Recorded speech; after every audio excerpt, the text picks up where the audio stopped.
Baseball in the Boroughs is brought to you by Verizon. With my plan, get exactly what you want and only pay for what you need.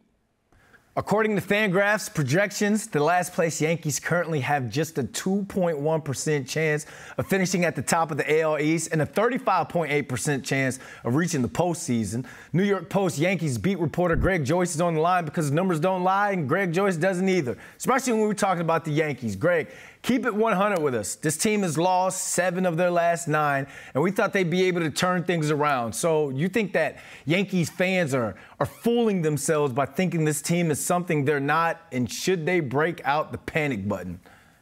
Yeah, I think, at least from a sampling of my Twitter mentions, I think the panic button has already been hit, over this weekend when they were in Colorado, dropping 2 or 3 against the Rockies, who have been one of the worst, have one of the worst records in baseball. And then obviously last night against the Angels, it was kind of a deja vu all over again from the last game in Colorado. So it's just, the Yankees thought that they could use the All-Star break as kind of a reset. They hired a new hitting coach.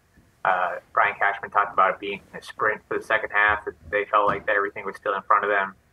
And now they come out of the break and drop 3 or 4 to start. Obviously not the way they wanted to get going in the second half. Their offense has still been, really inconsistent. The last 2 games they've lost in extra innings, but it seems like, and that's on the bullpen has had some rough moments after being one of the best in baseball in the first half, but it's also like the offense, if the offense gives them a little bit more of margin for error, support, those games that don't get to the extra innings, not just 2 runs leads to protect. It's like the offense is giving them no margin for error, really. The pitching staffing is having to be almost perfect.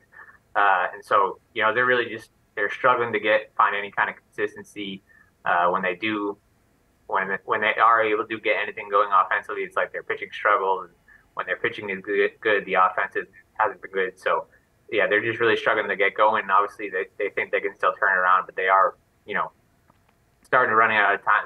The runway is certainly getting smaller here later in the season. Yeah, that laundry list of problems is going to be hard to overcome, especially without Aaron Judge out there on the field. So, Judge Watch, what's the latest on him? Yeah, so there's still no real timeline. I think there has been some encouragement on this road trip. We've seen Judge take batting practice on the field pretty much every day with the team, so that's a step in the right direction. He still said that the biggest test for him is going to be when he actually gets out in a rehab game and can kind of test out the toe in real game action. That's going to be the big test for him. It seems like there's some maybe some discomfort there while he's swinging. He said he wouldn't describe it as pain, but it seems like something he's probably just going to have to play through the rest of the season. So it remains to be seen, what percentage of Judge, or how effective Judge is when he does come back. That's kind of the big question mark is what are they going to get from him when he does come back? It does seem like his return is getting closer.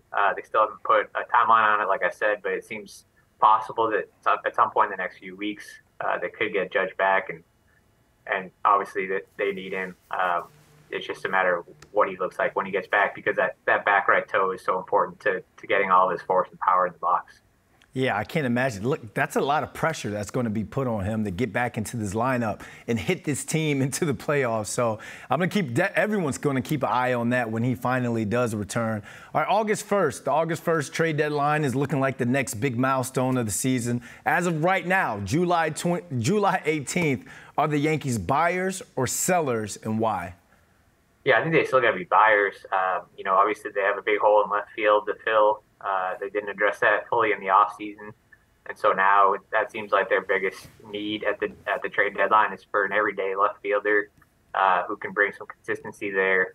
Wouldn't hurt if it was a guy who hit left-handed, but they would take anything at this point. They've run a lot of different guys out there in left field and haven't had the consistency there to bring a big bat into the lineup.